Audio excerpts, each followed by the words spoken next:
जनक जी ने सबको निमंत्रण दिया धनुष यज्ञ का, पर जनक जी ने दशरथ जी को निमंत्रण नहीं दिया। क्यों नहीं दिया?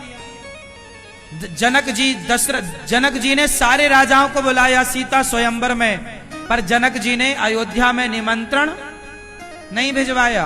अब क्यों? इसके पीछे भी एक कथा है। क्या कथा है? इसके पीछे कथा है कि एक बार जनकपुर में जनक जी एक बगीचे में बैठे थे। एक साधु आए तो साधु ने कहा, जनक जी बड़ी भूख लगी है, कुछ खाने को दो। उस समय जनक जी नृत्य सुन रहे थे। वहां कोई नाच गाना चल रहा होगा, संगीत का प्रोग्राम रहा होगा, तो संत की आवाज जनक जी के कान तक नहीं आई। तो संत जी ने श्राप दे दिया, जनक जिस बगीचे में तुम बैठकर आनंद ले रहे हो वो बगीचा सूख जाए, मैं श्राप देता हूं। तुरंत वो बगीचा सूख गया श्राप से। अब जनक जी की नजर संत पर पड़ी, क्षमा मांगी, महाराज अपराध क्षमा करिए, पर यह बगीचा बहुत अच्छा है, यह बगीचा को आप हरा भरा कर दीजिए। तो संत जी ने कहा कि कोई पतिव्रता नारी यदि इस कुएं का पानी निकालकर कच्चे सूत की रस्सी बनाए, कच्चे घड़े में पानी भरे कुएं का, और फिर इस बगीचे की सिंचाई करेगी तो यह बगीचा हरा भरा हो जाएगा। कच्चा सूत जानते हैं, कच्चा धागा, कच्चे सूत की रस्सी बनाओ, कच्चा घड़ा मतलब कुम्हार जैसे मिट्टी का घड़ा बनाता ना, चाक से निकालता, वैसे ही कच्चा घड़ा जो पका ना हो। अब कच्चा माटी का घड़ा तो माटी जैसे ही पानी में जाएगा वो टूट जाएगा, फूट जाएगा। अब लो, अब अब जनक जी ने कहा, भाई जो पतिव्रता नारी है वो आगे आए। अब सारी नारियां थी तो पतिव्रता बहुत सारी, पर सब संकोच में कि यदि टूट गई तो हमारी बड़ी हंसी हो जाएगी। इस चक्कर में पूरे जनकपुर में कोई आगे ना आया। तब जनक जी ने संदेशा पहुंचाया अयोध्या में। सबको पता था कौशल्या माता बड़ी पतिव्रता नारी हैं।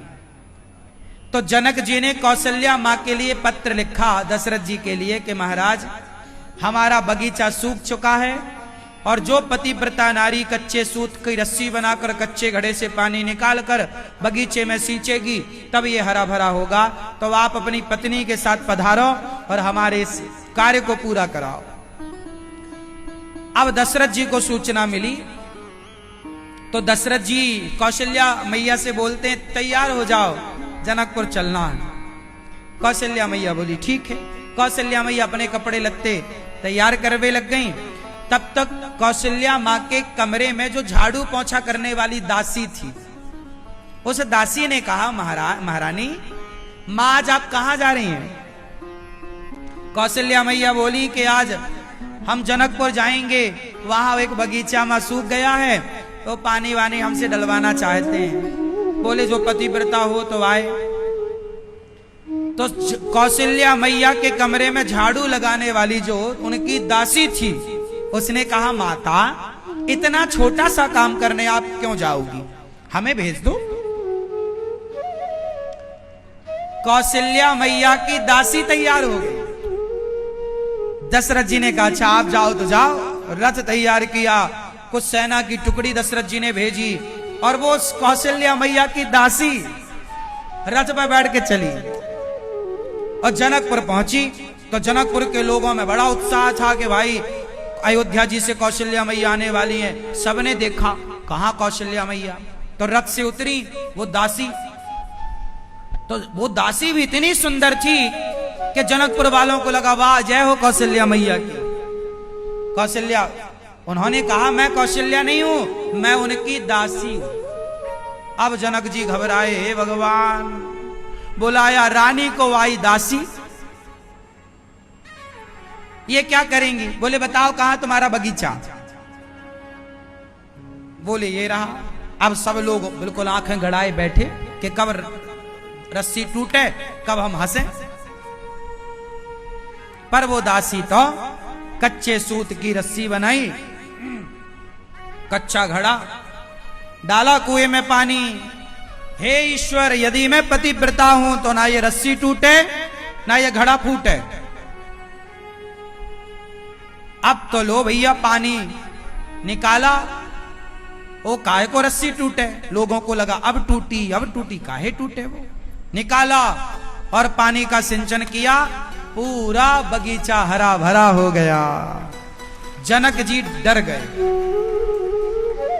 जनक जी ने सीता स्वयंवर में दशरथ जी को निमंत्रण इसलिए नहीं दिया कि बुलाया था पिछली बार रानी को, आई दासी, इस बार कहीं सीता स्वयंवर में कोई नौकर ना आ जाए दशरथ जी का, तो हमारी बेटी कोई और आके कहीं उनका चेला दास वास ना आके धनुष तोड़ दे। डर गए जनक जी, बोले नहीं, वहां तो दासी इतनी कमाल की है, तो वहां का कोई दास वास आके तोड़ दिया धनुष, तो सीता का ब्याह करना पड़ेगा दास से। इस डर के मारे जनक जी अयोध्या में निमंत्रण नहीं दिए कि वहां बुलाओ किसी को, आता कोई है।